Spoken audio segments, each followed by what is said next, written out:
ప్రభునామని మీకు అందరికీ శుభం తెలియజేసుకుంటున్నానండి. ఈరోజు మనం ప్రార్థన అనేది ఎలా చేయాలో మనం నేర్చుకుంటూనే ఉన్నాము.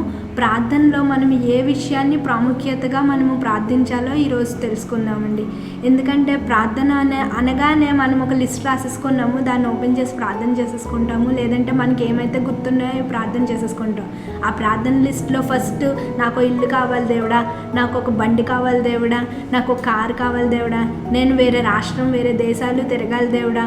లేదంటే మనం ఏమని అడుగుతామంటే నా తల్లిదండ్రులు మంచిగా ఉండాలి, నా కొడుకు ఉద్యోగం వచ్చేయాలి, నా పాపకి పెళ్ళి అయిపోవాలి, లేదంటే మా అక్కకి చెల్లికి మంచి ఉద్యోగం రావాలి, లేదంటే మాకు స్వస్థతని ఇచ్చేయాలి. ఇలాంటివన్నీ చేస్తామండి. దేవుడు ఇలాంటి ప్రార్థనలన్నీ అంగీకరిస్తాడు. దేవునికి చాలా ఇష్టం ఆయనకు మనం ప్రార్థన చేసినప్పుడు.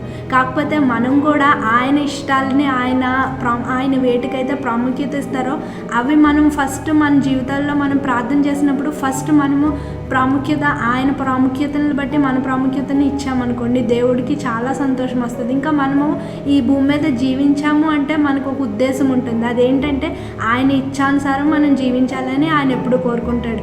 ఆయన ప్రాముఖ్యత దేనికైతే ఇస్తారో వాటికి మనం ప్రాముఖ్యత ఇవ్వాలని ఆయన ఎప్పుడూ ఆశిస్తాడు మన దగ్గర నుండి.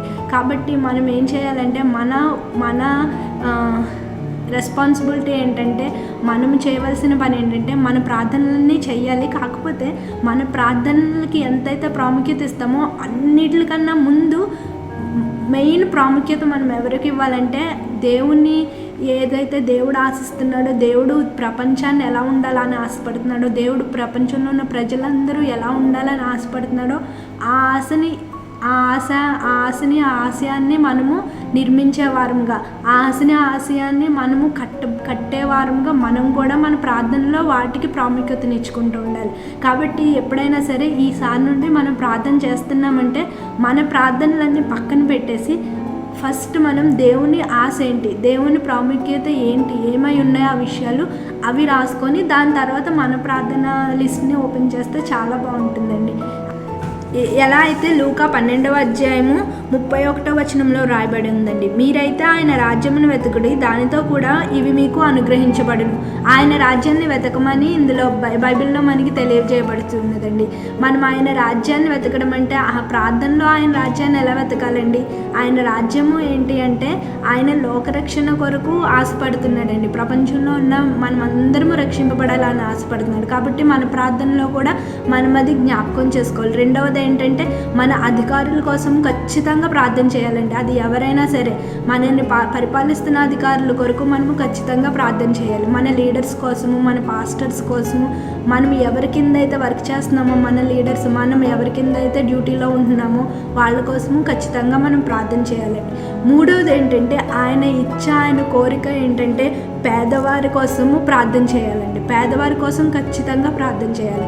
ఇంకొకటి ఏంటంటే సంఘ స్థాపనల కోసం ప్రార్థన చేయాలి, సంఘాలు నిలబడడానికి ప్రార్థన చేయాలి, సంఘాలు కట్టబడడానికి ప్రార్థన చేయాలి. సంఘాల్లో ప్రజలందరూ సంఘాన్ని పట్టుకొని ముందుకు వెళ్ళడానికి, అనేక మందిని రక్షించబడడానికి మనము ప్రార్థన చేయాలండి. ఇంకోటి ఏంటంటే చాలామంది చాలా పాపాల్లో ఇరుక్కుపోయి బందీలైపోయి ఉన్నారండి. అటువంటి వారి కోసం ఖచ్చితంగా మనం ప్రార్థన చేయాలి.